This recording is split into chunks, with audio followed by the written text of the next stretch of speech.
for this afternoon edition of the Concealed Carry Podcast on this fine Wednesday. Hello, Jacob. Hi. Earlier today, with our episode with Ryan, you said, yes, it is a fine Wednesday. I guess we wore out that phrase as welcome, I guess. See, Wednesday is garbage day. It's podcast day. It's hump day. And today, my kids have to go to the dentist. Yeah, that's what's on my mind about today. There you go. Yeah. Garbage day for you. Mine was Tuesday. And they actually got here on time. There's been a trend for like 3 months where they've been like all over the place. Like sometimes not picking up till night. Oh, geez. And then they actually showed up. So which has worked out in our favor a time or two when we forgot to get it out on time. But they actually showed up on time Tuesday, which is normally about 7 a.m. I'm a little frustrated with my garbage man right now. That's kind of why I brought it up. It's springtime. And so that means I got bags of cut grass to be hauled out. Now, sometimes those fit in the dumpster, sometimes they don't. Speaking of, anyway, so in years past, I just stick the black garbage bags full of grass next to the dumpster on the street and they pick it up. It's never been a problem. Not anymore. Nope, they just drive right past it. So today I went out to the curb and he showed up and I pointed at the bags and I said, "Are you going to take those?" He said, "They have to be in the dumpster." Not cool. Not cool. So that's my first world problem right now is that I got to figure out, how to accommodate more garbage in my dumpster. And are you allowed one dumpster bin, whatever thing? I don't know. I've seen neighbors that have more than one. I don't know if that's an extra cost because it's built into my HOA fees. So I don't know how they would charge me for an extra one if I have to pay. So I should inquire. I should find out. Yeah. If I can, but my HOA requires said dumpsters have to be in the garage. I can't have them outside. So do I want to fit a third, because I have a recycling bin. Do I want to fit a third massive dumpster in my garage? Heck no. Heck no. Yeah, I think mine, so the company provides one garbage can, but they will take one additional, like privately owned can. So, and we typically, with a family of 7, it's usually 2 cans every week. Sure. And 1 full can of recycling. Yeah. Thank you, Amazon. It's always the Amazon boxes. Yeah. Plenty of those. Anyway. Well, guys, welcome. We'll kick off the recorded audio portion of the show here in just a moment. I see, probably bored some of you to death with stupid garbage talk. Today, I promise you, we're going to talk about the mother of all malfunctions, as I labeled this episode. We'll see how that, does as far as clickbait. What's the mother? What? That's a common phrase. We didn't make that up. Yeah. Type 3 malfunctions. We're gonna talk about type 3s. In fact, wasn't it just like 2 weeks ago we did the other malfunction related episode where we broke down the shooter ready challenge video, and somebody asked in that show, they're like, "Hey, what about double feeds?" I was like, we're going to cover that in a future episode because I had already sort of planned this out somewhat. So anyway, let's do it. You ready, Jacob? Fire. And guys, those of you watching, don't forget, comment, like, subscribe, all the usual stuff. No, share and buy comment. Stuff. Send us money. Yeah, comment. So, say hello, drop us a line, tell us where you guys are at. The cool thing is when we start to get to know some of you and recognize names, and we kind of already know where you're from, but it helps us to, kind of see a name and associate with a place and tell us if there's something you like or don't like about the podcast and ask any questions you have. We'll do our best to answer them. Today's episode should be pretty interesting. Hey, John. See, that's one that I could have said John from Yukon, Oklahoma, because we know John, but thanks anyway, John. Appreciate you. Philly for Rob. Rob's from Philly. Cool. Hey, look, all you got to do is ask. And they just start flowing in, Jacob. Yep. Paul from Asheville, North Carolina on YouTube, and Ryan from Michigan also watching on YouTube today. Thank you, Rob. So let's do it. In 3, 2, 1. This is the Concealed Carry Podcast, Season 2, Episode 8. And welcome to the Concealed Carry Podcast, part of the concealedcarry.com network, brought to you by XS Sites. And today is Wednesday, May 26th, 2021. As of the recording of this show, I'm your host, Riley Bowman, joined today by Jacob Paulson. Thanks for having me. Hey, I appreciate you being here. Although you didn't have much choice, or I would have been doing a solo show. Yeah, that would have been embarrassing. I didn't want you to be embarrassed. Matthew is, let's just say that I don't know how much we'll see him on the afternoon episodes going forward because he has an evening commitment now that infringes on the, so you see, he's Eastern time, so 6 p.m. his time is when this episode kicks off, and I don't know, maybe we'll make an adjustment in the time to accommodate him more. I don't know. He's off like doing Bible study or something with men, as he said this morning in our daily meeting. I liked how he said that. He's like, with men. Yeah, like not some like co-gender, everyone's invited Bible study. No, like this is manly Bible study that he does in the evenings, which is cool. It's all good. Hey, there's a place for everything, That's right. Yeah. So anyway, we'll miss Matthew for this episode. I got Jacob here. Today's episode is titled "The Mother of All Malfunctions." Really, what this is, we're gonna share with you the latest Shooter Ready Challenge from shooterreadychallenge.com, which this month features the Type 3 malfunction, or also known as double feeds. So we're going to discuss the idea, the concept of double feed malfunctions in this episode today, share with you some different ways of diagnosing and breaking those down as far as how to solve them or fix them, and share with you also some different ways of doing that may buy you more time. And time, I think, is critical. So today's episode, though, is sponsored and brought to you by also sponsors of Shooter Ready Challenge, which are first LASR app, or laserapp.com. That's their website. The LaserX dry fire software, which Jacob and I have used for years now at this point. I seem to recall getting my first license for the original Laser app probably close to 7 years ago, Jacob. Does that sound about right? That was probably 2015-ish in there. Yeah, maybe 2014. So close to 7. Close. It's been a while. So that's kind of crazy to think. We've had a relationship with those guys a long time, and they've been, big time supporters of ours and of this podcast. And also, again, are sponsors of Shooter Ready Challenge, where we feature their latest version of that software known as LaserX, which I think is the best one that they've released, period.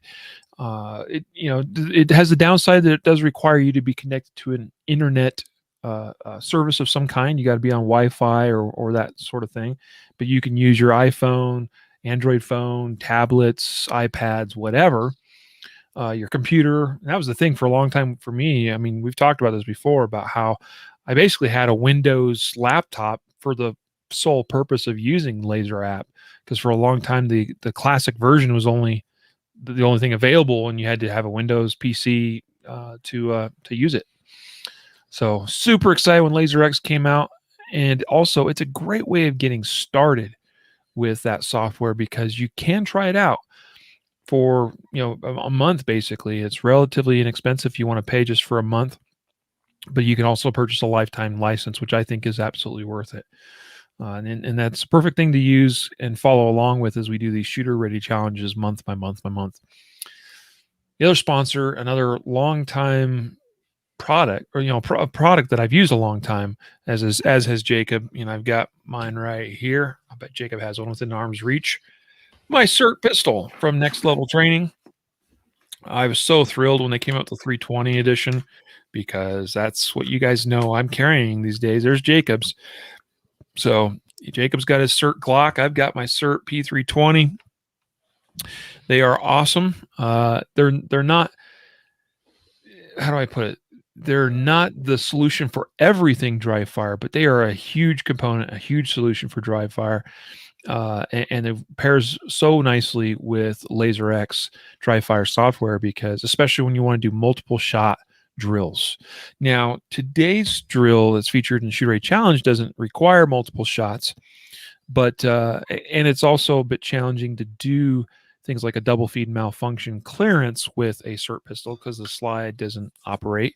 You could go through the motions and simulate it, but anyway, we love the SIRT pistol. Appreciate Next Level Training for their support.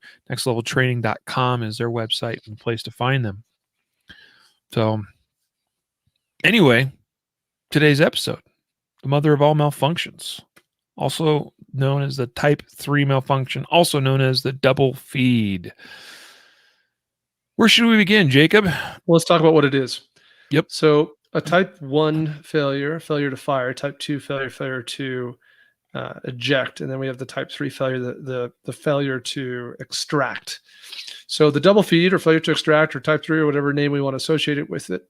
And what happens here is you fire the gun and the slide cycles to the rear. And when that slide cycles to the rear, it's supposed to extract with a little fancy thing called an extractor, the now empty shell casing from the chamber.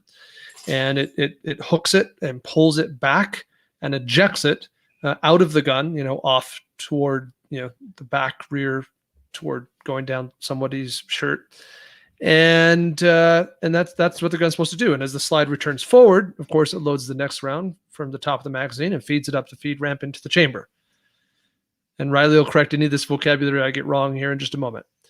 But with the double feed, with the type 3 failure, what happens is the extractor effectively fails. It just fails to grab, hook onto, grab, extract, pull out the empty shell casing. The empty shell casing gets left behind in the chamber when the slide cycles. And when the slide, of course, comes forward, it loads that next round from the magazine up the feed ramp and into the chamber, but that round can't seat.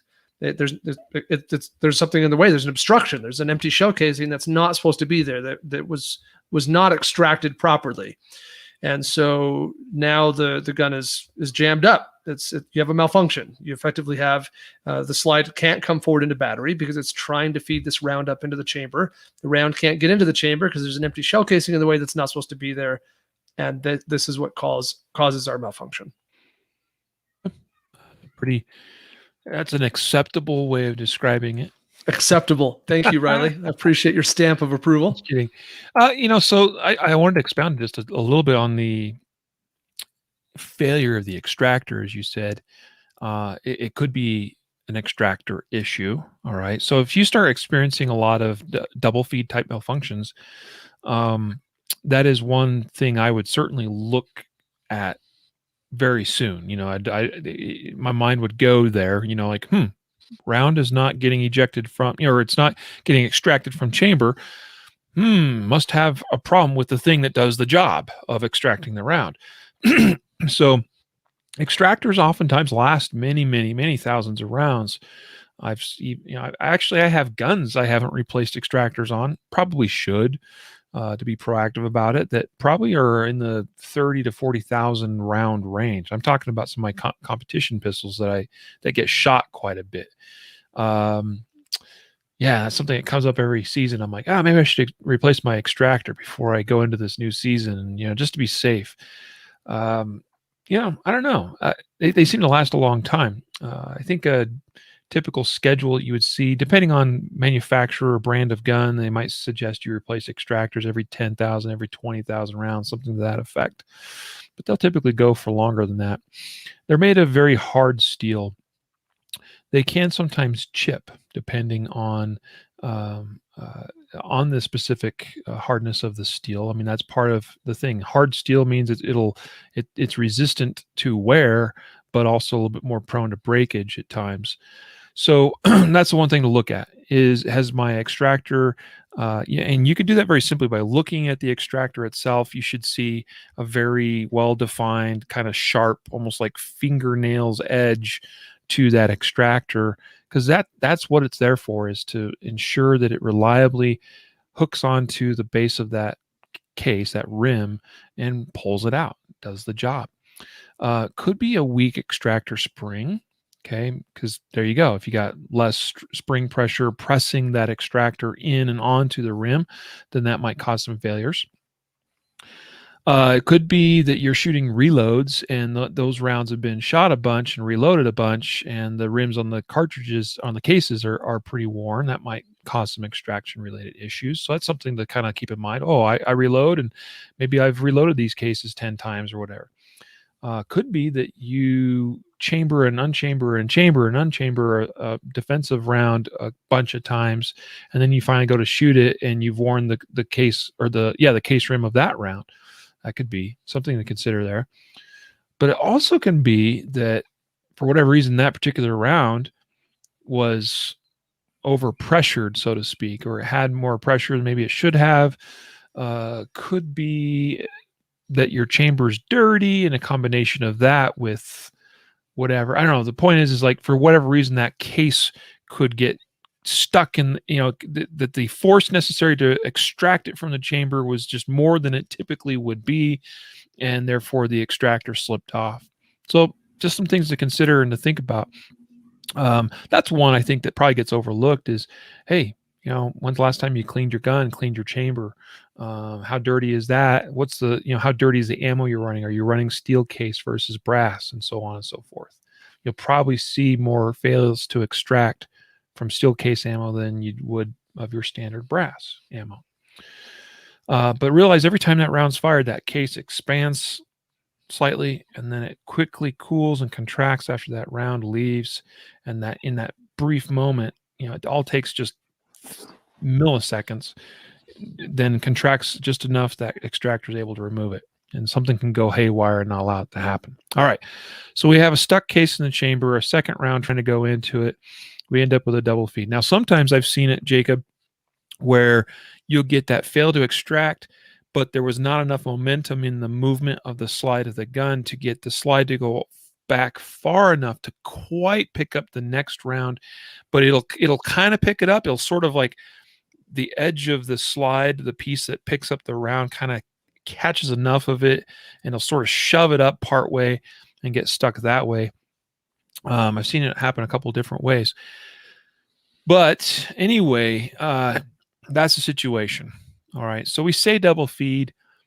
It's rare, like very, very, very rare that you have a true double feed and that you have a live round in the chamber and a live round being pushed by a slide up behind that round that's in the chamber.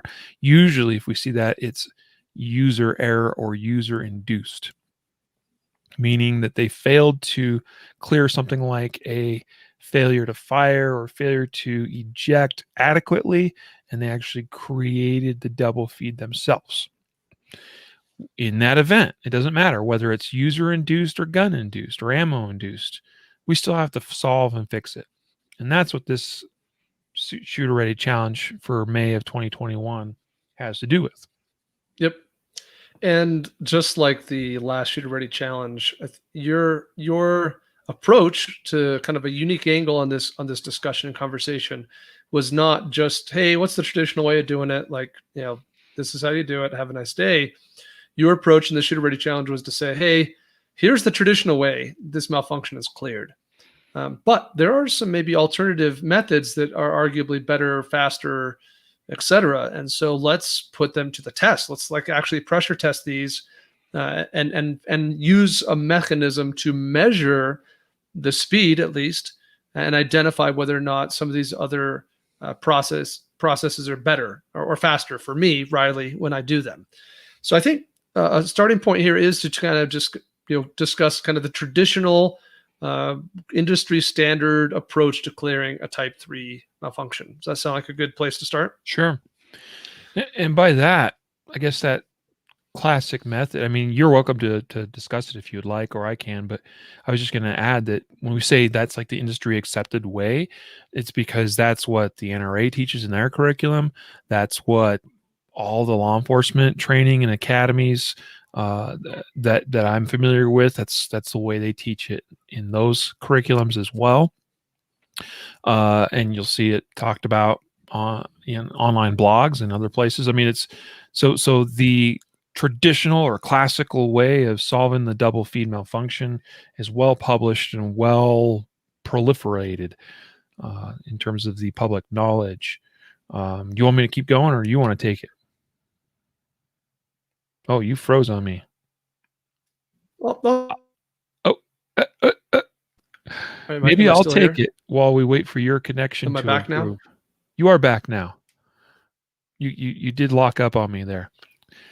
Why don't you do some internet troubleshooting while I'll go ahead and continue with this. I'm fine. You're coming through as a like kind of robotic sounding voice. Am I better now? You are better now, but that was weird. Yeah, I didn't know if it was me or you, because like you froze, and I'm like, okay, it's either me or it's him. I don't know. I'm fairly confident it's you. It probably is, because I'm not hardwired. I'm on the Wi-Fi here. Yeah. So I'm glad you said that, though, about it being kind of, well proliferated, because things do change, though, right? So 5 years ago, we could have said, well, this is the accepted grip, or this is the accepted stance. And so I think that you're seeing, that there's now some kind of fringe discussion about maybe there is a better way to do this, and that's kind of what leads to our conversation. But anyway, so yeah, the traditional semi, whatever I called it, industry standard way of clearing the double feed, the type 3 failure. So step 1, lock slide to the rear. Now that sounds sometimes a little bit counterintuitive to the novice, because the observation is that the slide's already stuck to the rear, but it's not locked all the way to the rear. Just because it's not all the way forward in battery does not mean it's not locked to the rear. And so step 1 traditionally would be to lock the slide to the rear. This is removing the pressure, the forward pressure on the round coming from the magazine that's pushing it up the feed ramp. And so as long as that pressure is there, it makes step 2 a little bit more difficult. So traditionally what we see instructors teach to do is first lock the slide back. That takes off that pressure to some degree. Step 2, remove the magazine. It probably isn't going to drop free on its own like it might traditionally in your firearm. It probably means hitting the mag release and stripping that magazine free with a certain degree of force, because you have a round at the top of that magazine that's semi out of the magazine but still semi stuck in the magazine. That's almost acting like a lip, like a hook that's preventing the thing from falling clear. So generally a little bit of force is required to grab that magazine and pull it free. Step 3 traditionally would be to rack the slide several times. And I think, if I had to throw out an average, I think the kind of the common taught methodology is to rack the slide at least 3 times. And this is, you're maximizing the odds of success of the extractor doing its job and getting the whatever thing that's stuck in the chamber, whether that's an empty shell casing or a live round, out. You're racking that slide repeatedly to really maximize the odds of it getting out. And now you have, hopefully, a clear gun that's completely unloaded. So reinsert same mag or fresh mag, rack slide, and gun's back in the fight. Yeah. Yep. So, yeah, in a short form manner, it is lock, strip, rack, insert mag, rack, fire. Yep. It's a lot of steps. It's a lot of things to remember. I remember when I first learned to clear a double feed malfunction, many moons now at this point, it's something that took a good amount of practice to get proficient at. And I would say that I got very proficient with it when I was going through training in law, in our law enforcement academy training stuff that we did years ago now at this point now too. That we actually did this kind of little challenge, if you will, where everybody, all the students participated in basically racing each other to see who could clear double feed the fastest. And whoever's fastest, was a winner. So, a little bit of a competition. I like competition. I like being the fastest. I was pretty dang fast. I came down to me and one other guy, and I think he edged me out just barely. And so got very fast at clearing double feed malfunctions. But I'll say the absolute fastest I've ever cleared one using that technique is 4 to 4.5 seconds, in that ballpark, which is pretty, that's moving along. Again, lock, strip, rack, insert rack, back up on target. it doesn't take long to pass that 4-second mark. I'd say most people I've observed as an instructor, and this became very evident to me running law enforcement qualifications, the shooting quals. There's a stage where they had to clear double feed, and you had like, oh, man, plenty of time to do it. It's been a while since I looked at that course of fire. There was 2 different ones that we used. We moved over to another one, but I remember there was a few people struggling to get it done within the time frame that they had. I feel like it was like 10 seconds, and like 10 seconds was an eternity for me when I was shooting the qual. And that's all it was you get the start to begin the start timer or whatever. Or if we were doing quals at a fancy range where we had turning targets would turn. You were to press your trigger, diagnose double feed, clear the double feed, get it back, into battery, and I think fire 1 or 2. I think it was 2 shots, and I'd be done in 5 seconds. And then tick, tick, tick, tick, tick, and then finally the time expires, and I'm looking at my fellow officers on the line like, what's going on? Like, it's just double feed. Point is, it takes some practice to learn and to get proficient at, just as anything in shooting does. And when we talk about pistol skill, there's shooting skill and there's gun manipulation skill. Yeah, they all go together as sort of one big package, but there's manipulation and there's shooting, right? They're kind of 2 subsets of that, in that whole package of being a proficient pistol shooter. And the manipulations piece, or excuse me, the shooting piece itself is hard enough. The manipulation piece is a whole other element that many shooters struggle with. And maybe there'll be something we'll touch on more. But I think one of the challenges, we'll definitely talk about it more. But one of the challenges is setting it up to train it. But specifically when we talk about the time it takes, I think that you got to be careful to not be too naive, because traditionally the student knows it's coming. Right? It's like, okay, like we're going to set this up. You're going to get the go command. You're going to come up. You're going to press the trigger, and then you're going to proceed to diagnose and clear. And that's obviously not reality normally, right? Like normally, I just have a malfunction, and some of us train to diagnose and then perform proper clearance. Other people just kind of I'm going to perform clearance A, and then if that doesn't work, I'm going to perform clearance B. But I just wanted to note that when we talk about the time it takes to do these things, we got to remember that time is relative to the context of, I'm a student on a range and I know I'm about to have to clear one. I'm about to get the go command, and I know that when I get this command, I'm going to perform this clearance. But when you're just shooting and you stumble upon a malfunction, it's a different game. Mm-hmm. Yep. I'll say this much: it's certainly advisable. It's strongly recommended, encouraged to practice malfunction clearing in your dry fire practice. I mean, that's part of the reason why this was featured as part of Shooter Rated Challenge. But if you shoot enough, and a great way to get that round count up is by shooting competitively. And it exposes you to a variety of shooting environments where you're a little more likely to experience some malfunctions. You'll probably get a lot of the same experience if you're really a hardcore trainer, like a hobbyist. I should say a hobbyist student, not necessarily a trainer, but meaning that like you go to a lot of training classes in the course of a year, you'll probably expose yourself to enough of this. But my point is, like, if you shoot enough, you will get to where that manipulation, meaning the whole like shooting malfunction occurs, recognizing what it is and solving the problem. I have yet to see a high skilled shooter, and I'm talking like these are the guys that finish in your top 10% at matches. I have yet to see somebody that doesn't like just automatically know how to fix the pistol. It sort of comes with that. I won't say automatically, but you shoot enough, you're going to be exposed enough to enough. You'll gain experience in clearing those things as they occur. But for most of us, we are not shooting that much, so we really need to add a lot of dry fire component to it, and where possible, simulating it at the range and live fire, which there's ways of doing that we'll talk about. But anyway, so to your point, Jacob, when a malfunction occurs, let me just address real quick two schools of thought, and I see logic to both ways.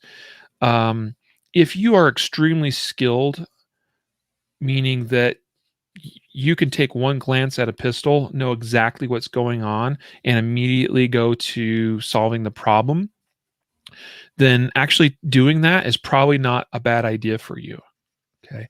I recently experienced this, by the way. I had a malfunction shooting. I actually had what could have been a squib load.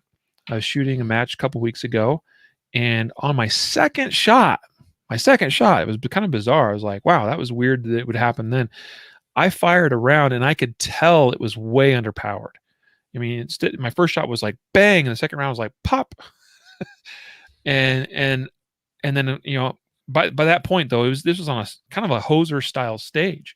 By that point, I've already moved on to my next. I've done my next transition, and I've hit the trigger a third time before I like it all before it all the brain caught up to it, and I went click. Oh wait, gun's not working. Must solve gun now. And I took one look at it, recognized what was going on. I also, in that moment, remembered that I had a pop and not a bang, but I had felt that that gun had recoiled, and to me, it said that round went out the barrel. So I had that brief moment, just in that moment as I was diagnosing the problem, looking down the gun briefly. It probably only took about, I've got video of it. I should go pull this up. It probably only took about a third of a second, maybe a half second tops. But in that, oh, something's wrong, quick look, diagnose, thought process the whole way through that was, what's the problem? Oh, I see problem, recognize problem, also was simultaneously making that decision, was that a squib or not a squib? All I did is I just racked the gun. I just racked the slide. Gun's back in battery, back on target, went along my way. So I didn't automatically go tap rack. Like I've taught students for years, hey, just do a tap rack. Like if something goes wrong, tap rack. Automated process. It's a good thing. But in that moment, like it all just happened lickety split, and I knew exactly what I needed to do to get the gun back working again. It was very, very, very fast. My point here is, if you had a double feed or even like a stovepipe, there's guys out there that can glance at it, diagnose it, and then solve it in still less time than it takes most people to just do a tap rack. But I think that there's a lot of sense in the logic of, as soon as the gun fails to function, let's go to a tap rack or just a rack. You remember from last episode where we discussed this. And if that doesn't solve it, then proceed to solve it as if it's a double feed automatically. All right. I think that method, especially when it's a double feed, will take a little bit more time, but not by much. And I think that's okay. And I think you make up that time with maybe using different ways of solving that double feed, which we will talk about here. So anyway, point is, like, you have two options. When the gun doesn't go bang when you expect it to go bang, you can either basically look at the gun, visually diagnose what the problem is, and then solve it. Or you can do an automatic process of tap rack and then proceed to double feed if tap rack doesn't fix. I think both methods have merit and are acceptable. And again, if you're very proficient, regardless of which one you choose, you'll still be very, very fast at solving the problem. To me, experience is the biggest indicator here. Like, I know that for me, when I have a malfunction, there's not some subconscious part of my brain that recognizes, did I get a click, or did I get a dead trigger, or wait, did I visually see that my slide, didn't go back into bed? Like, I'm not processing those inputs fast enough because my skill and strength isn't there yet. So to me today, I think that my best procedure is just presume a type 1 or type 2 failure and solve it. And if that doesn't fix it, presume a type 3 failure. So that's what I do today, because my cognitive stack is already like, oh crap, something's gone wrong. And it just doesn't work for me. I'm just not going to be as proficient at diagnosing and then proceeding to the proper clearance as I'm going to be to just like automated process. When malfunction happens, perform A, and then if not fixed, perform B. So that's me. That's what I do for my current level of skill and ability. Yeah, like I said, there's logic to that, and that is the way that I still tend to teach that part of my curriculum to students is problem with gun, assume tap rack or just a rack, and then if you still have a problem, fix double feed. And for me now, fixing a double feed is way simpler than what we started the episode with, talking about lock, strip, rack, insert, rack, right?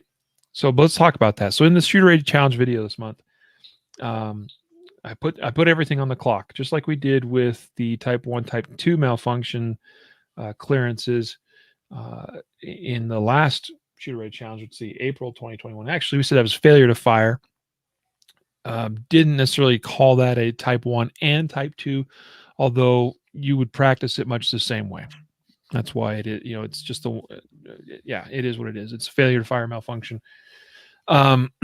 But the distinction between a type 1 and type 2, we're talking about a failure to fire and a failure to eject or stovepipe, and they are solved basically the same way for most people, most guns. But the diagnosis might be different depending on how you want to go about it, meaning that in one case we get a click and no bang, in the other case we get dead trigger. But a double feed is also a dead trigger. And so anyway, just something to think about. You want to be thinking through all this stuff and think about what makes the most sense for me and what helps me be the most efficient I can at solving the problem based on the information I'm getting from the gun. And you're getting tactile and or visual information. So keep those things in mind. But let's break down these different options by time. Okay. So we already walked you through the traditional method of solving a double feed. Takes, for most people, at least 5 seconds, oftentimes more.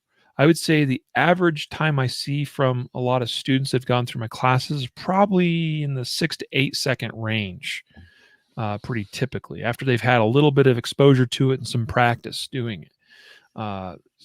But with some good concentrated practice on fixing double feeds, you should be able to get down to 5 seconds or less pretty quickly.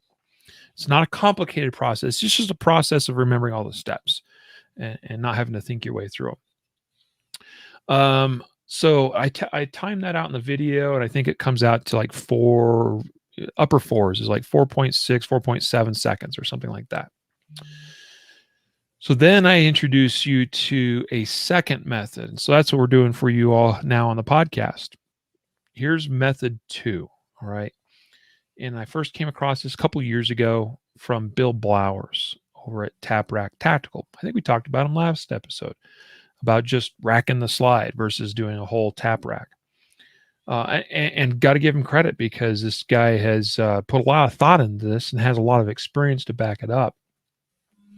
But with respect to double feeds, his method is a little bit, it's a lot more simple than what we just described from the traditional method.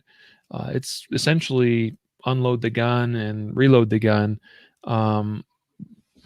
which is honestly, if you think about it, clearing a double feed even the traditional way, that's what you're doing. The thing in the middle is that we rack it 3 times, and we're told we need to rack 3 times to ensure we got the malfunction cleared out of there with the stuck case, whatever else it's stuck or impeding operation of the gun. We always have to rack it 3 times to ensure that we clear the malfunction.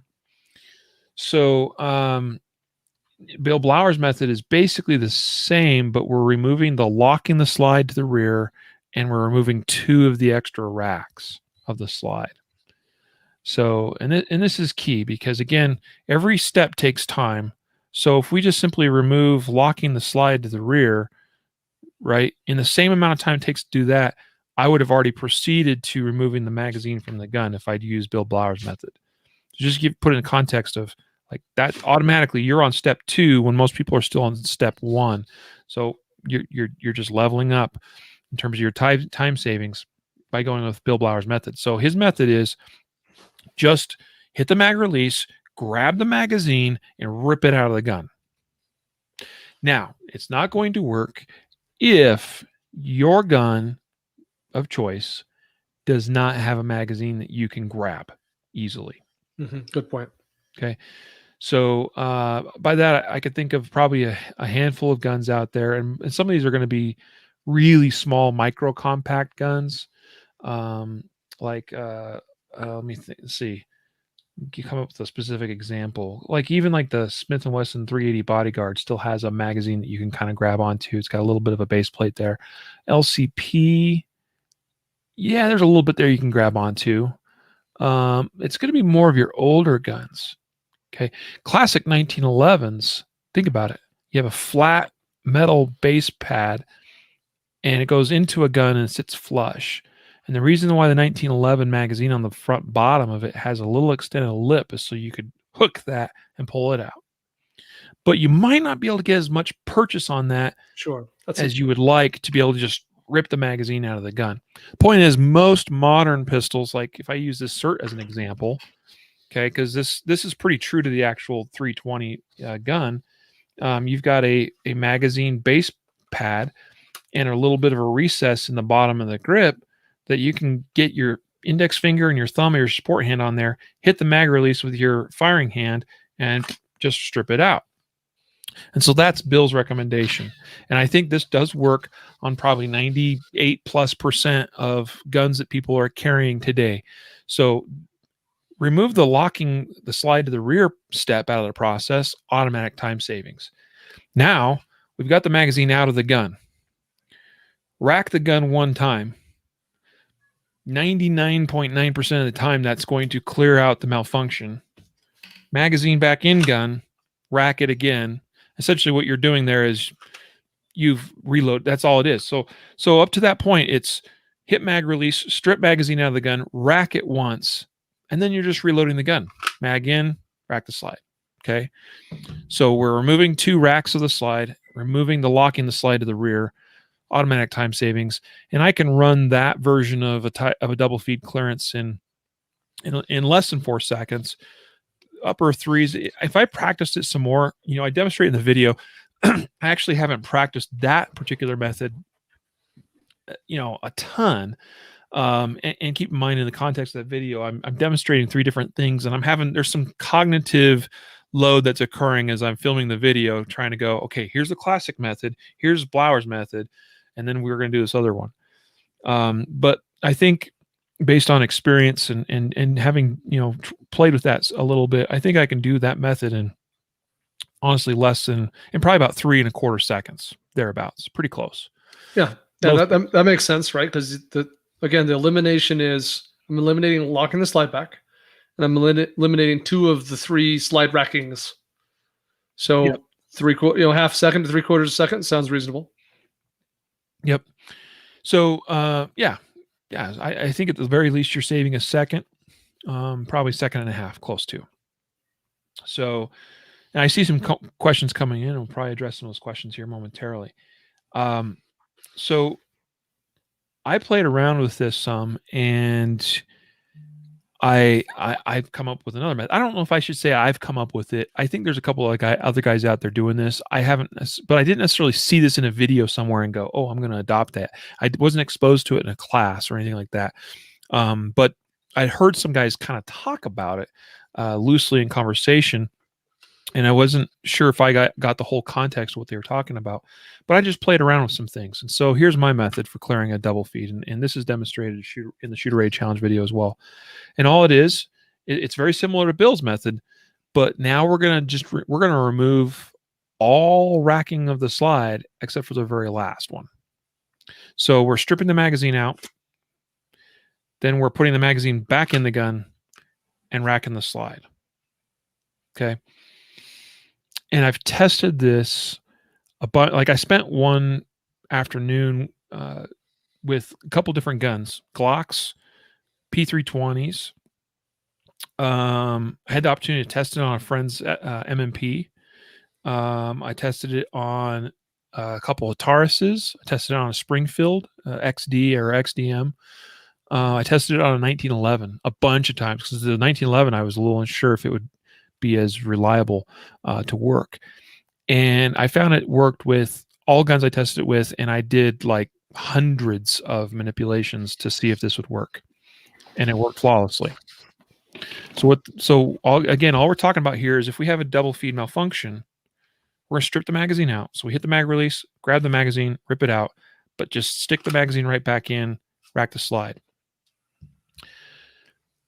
What's happening is you have the top round in the magazine caught in the action, but you're ripping everything out, and it basically pulls that round out as well, typically more often than not. And that round usually just falls to the ground. And now we have a magazine, and we're just gonna stick it back in.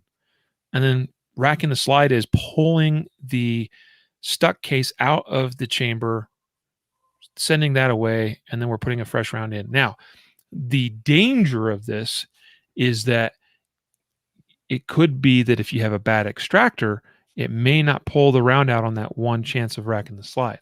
Yeah, but see, to me, that's a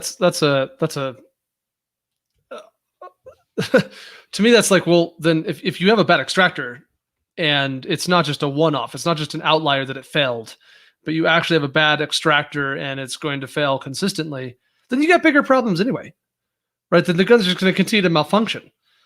So whether you do the, new Riley version of the clearance or the traditional version, it matters not, because you're still going to just run another malfunction if the extractor is legitimately bad. Now, obviously there's degrees of bad, and what percentage of the time it's going to malfunction. But anyway, I guess I'm just trying to, and that's been my logic too, as I've thought my way through this, is that, well, if there's a problem with the gun, then I'm probably gonna have that problem again. Now I might get one more or two more rounds off, and that might be what I need to do.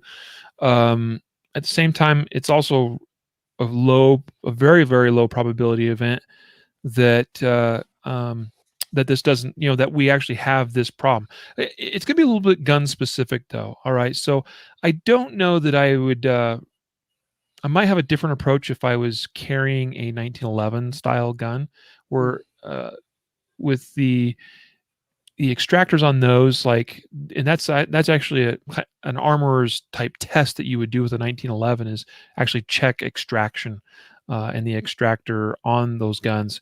That's a part that is a known failure part on 1911s, that you need to know that the extractor is in good condition or not. I'm not going to go into the details of what's involved in doing that extractor test on a 1911, but it's relevant. But I think, we're talking here primarily, most people are carrying Glocks, SIGs, Smith and Wessons, that kind of stuff. That's like 90% of people, what they're carrying today. I have a high degree of confidence that this method of just simply stripping the magazine out, sticking it back in, racking the slide, and putting the gun back into the fight it's going to work 99+% of the time. And in that moment, here's the thing. We have to realize this. If I have a problem with my gun, it may get me killed. Okay, I may lose that fight. Every split second, I say, like, because every 10th of a second, really, put it this way, if you're shooting 0.2, 0.3 second splits, every 0.2 and 0.3 is time that I'm not putting around at my adversary. That's another quarter second or so that I am not solving the problem of stopping the threat. And so time is precious. So if I have a problem with a gun, it may end up costing me the fight. And that it is just what it is. In the moment that my gun stops working, the utmost important thing is for me to get that gun running again, period. And so I'm going to take every chance that I can to get that gun working again in as little time as possible, because there's nothing else that matters. Now, maybe I get that initial solving of the gun done, and then realize, nope, still have a problem here. It is what it is. But I feel like for me in that moment, I've got to take that chance, because every quarter second is time lost that I'm not putting around on target. There's a balance of probability thing here. And what I mean by that is that the double feed type 3 failure is already a pretty rare occurrence. statistically speaking. It's not a malfunction that you often get. And so if we then are looking at that and saying, well, let's go one step deeper and say, if I eliminate the slide lock back and I eliminate, dropping the mag and racking, if I just go to, what I'm calling the Riley technique of just strip, reinsert, and rack and go, is it conceivable that, I'm going to have, I didn't solve my problem because I skipped a couple of these, traditional steps? Conceivable, yes, but we're talking about balance of odds, right? I mean, it's already statistically improbable you're going to have a double feed. And then how much more statistically improbable is that the double feed you're going to have is the one that's not cleared by this simpler, shortcutted version of the clearance. Yes. I don't know. I just think that, statistically speaking, like, let's keep the context in mind. Yes. One other thing. Go ahead, Riley. I was, and again, you're hitting the nail on the head as far as I'm concerned. That's exactly the thought process I've gone through. And again, I feel like in that moment, if there's a chance, like if I could solve the gunfight in 3 seconds or do something else that is going to take me 5 seconds to finish the fight, I feel like I have to take the chance of getting it done in the 3 seconds versus the 5 seconds, because I might not get past 3 seconds. If that makes sense. Like, I feel like I have to take that chance. Like, if you've ever taken a chance in your life, when you're in the middle of that fight, like, you have to take every chance you can to finish the fight. So I'm willing to roll the dice a little bit on something like that. This is me personally. I'm speaking for myself, but this is my logic, and I'm sharing it with you. And some of you will go, "Oh, okay, that makes sense. That jives with me." Some of you others might go, "I'm gonna stick with my old, boomer method of fixing double." Thanks for making it sound so attractive. So one point I wanted to clarify in the Riley method. It gets really critical that when you strip that magazine out, that you remove the magazine fully, because you're having to allow that the partially fed round at the top of the magazine has to fall free through the mag well. Yeah. And so, like, if I pull the magazine out like partially and then stick it right back in, then I'm not solving the problem. So I just wanted to, like, for those who are not following, like, the mechanical aspect of this, the mag's got to get stripped and out of the way sufficiently that something can drop out of the mag well before you reinsert it. Now, here's the thing. It's going to take some amount of force to get that magazine to pop out, because, again, we have the top round of that mag stuck in the action of the pistol. And so if you're not stripping with enough force to have that same force sort of carry that magazine well beyond the base of the gun, the mag well opening, you're probably not using the level of force I think you should to ensure you actually strip the magazine out of the gun. So I think by nature of the way that would be solved is that the force that you would put into that to strip the magazine out of the gun should pull it away from the gun far enough and long enough to then, give that round time to fall free before you reinsert it. Now, here's another thing. We should talk a little bit about retention of the magazine versus going to a backup magazine. Sure. And that's all going to be contextual. All right. If you're a law enforcement officer or security officer that's armed, you carry your typical loadout of pistol with a full mag and 2 or 3 spares on your belt. Maybe it makes sense to just strip and drop that mag and grab a whole fresh one. Just because more than likely you've got spares, whereas in the civilian context, many folks don't carry a spare magazine. Some do. Some maybe only carry spare part of the time, that kind of thing. So there's a difference between a law enforcement or security or military role even and the civilian concealed carrier role, but it's also going to be dependent on what you as a civilian carrier, what your typical loadout is, what your philosophy, if you will, is as far as the gear that you carry on you. So you got to make that decision for yourself. For me, 98 days out of 100, I'm probably carrying a spare mag. So at least gives me an option.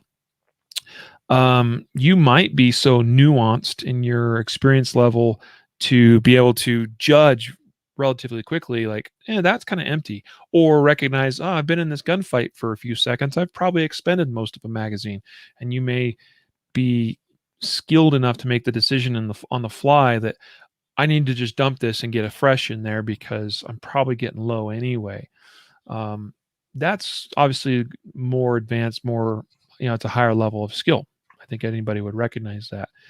I think I'm at a level where I could recognize that, personally speaking. I'm at a point now, Jacob, where when I shoot my gun, I can feel the gun change. Like I can feel the gun get lighter as I shoot it, if that makes sense.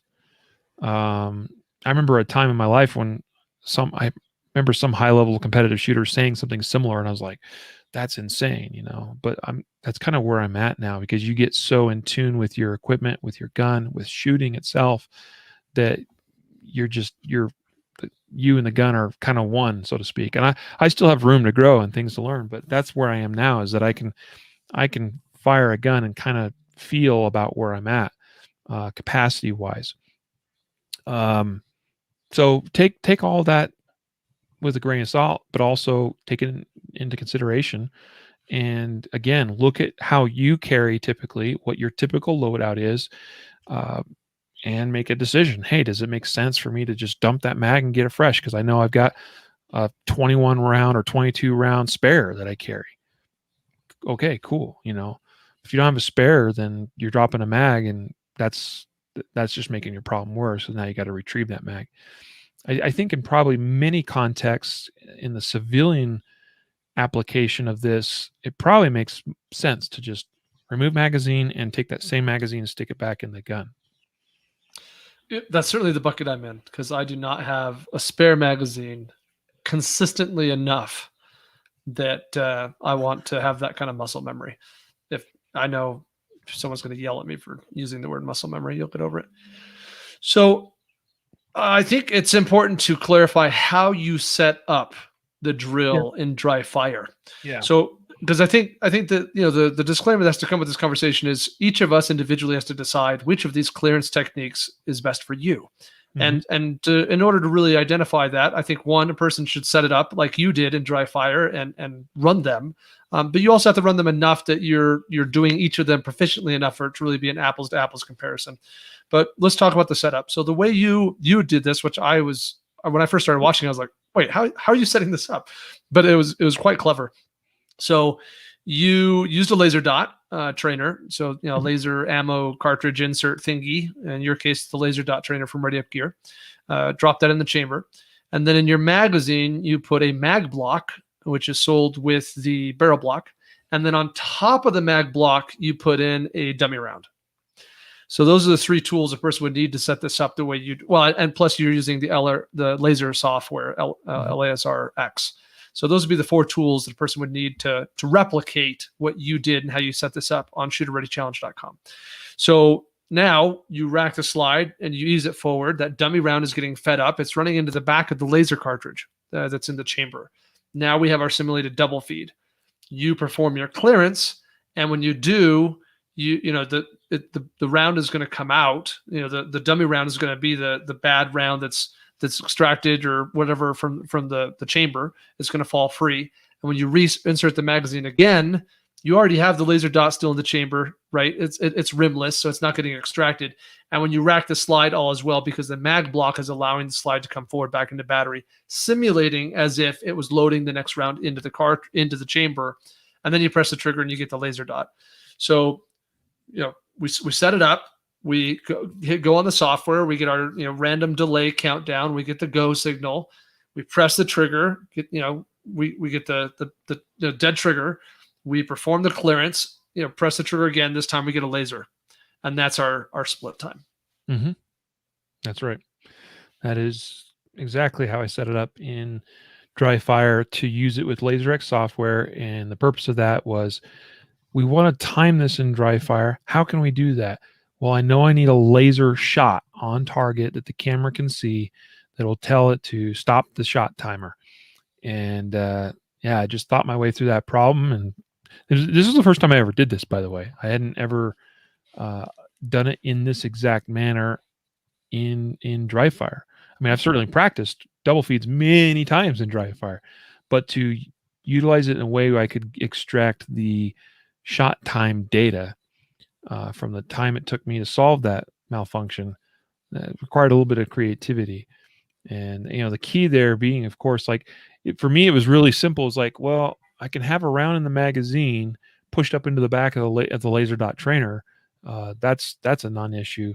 But then, do I then automatically go to a spare magazine that's got a mag block in it?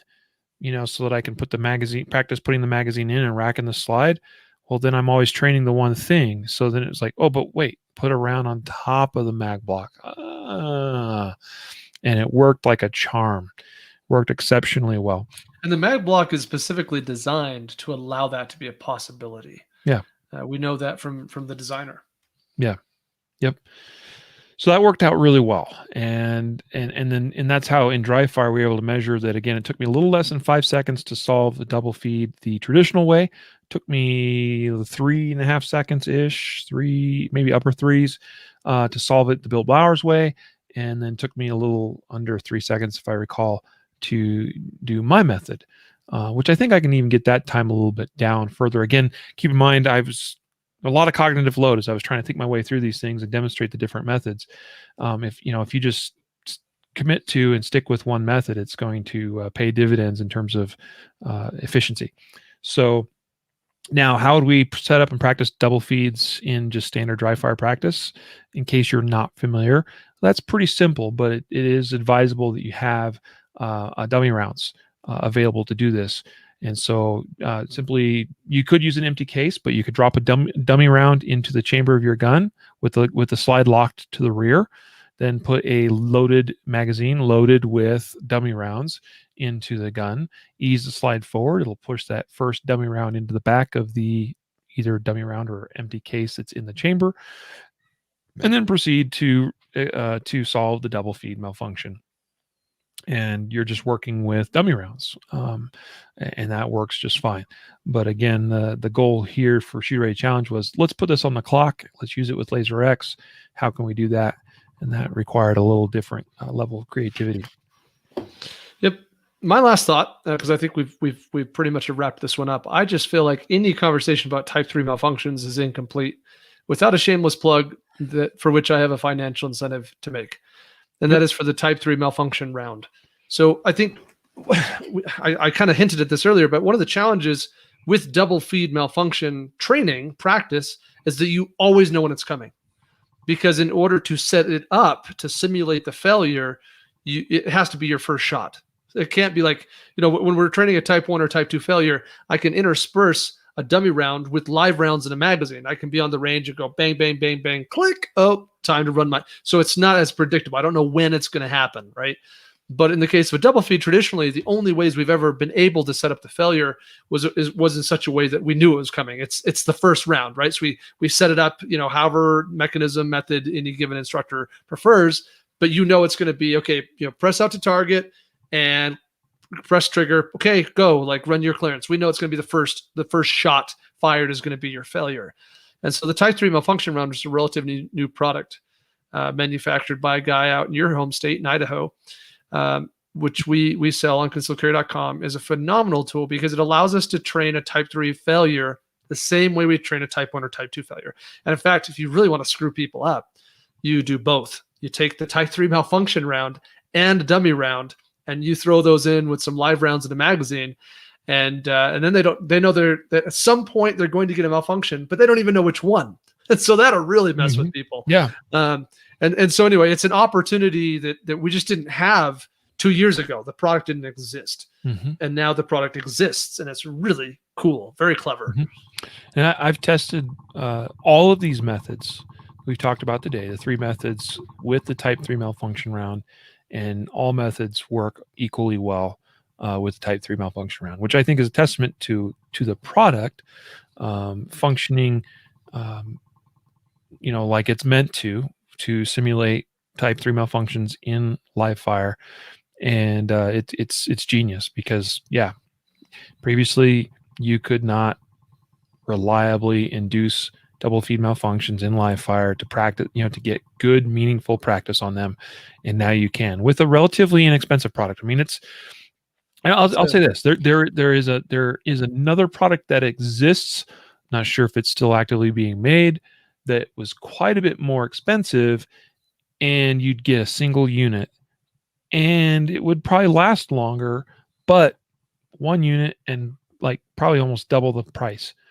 Instead, with the Type 3 malfunction rounds that we sell on concealedcarry.com, like 20-ish, $19, $19.99? $19.95 for a pack of 5. Yeah, you get 5 of these things. So you can set those up in multiple magazines, get all kinds of great practice, and each one of those lasts dozens of cycles of times. I mean, and it's better too, because the previous competing product you were hinting at didn't fully allow you to practice it because you had to dump the mag and go to a new mag. That's right. It wouldn't fall out like a traditional double feed would and allow you to reinsert the same mag. So anyway, it's a genius. It's just awesome. These little polymer things that you look at and go, you wouldn't think much of them, but they are an incredibly valuable training tool for this very thing in live fire. So, absolutely, guys. You can find the Type 3 malfunction rounds on concealedcarry.com. I think we're probably their biggest online seller of that product. I've never asked, but odds are high. I would think so. So good place to pick them up. And of course, hey, it's a good opportunity while we're talking about all this stuff to remind you to pick up a copy of Laser X software at laserapp.com. And also, if you don't have one already, I know they are back ordered, and we hope that they'll stop being back ordered. But the next level training SIR pistols, all right, at least you can place an order and you can bide your time, wait at the mailbox till you shrivel up and die. It's going to be a bit. It's a bit of a long wait on the SIR pistols, but just know that it's worth it. I feel if you don't have one already, get one, okay, and wait for it if you have to, because it will give you some additional flexibility and options in dry fire practice together with software like Laser X. And those are our sponsors of today's episode.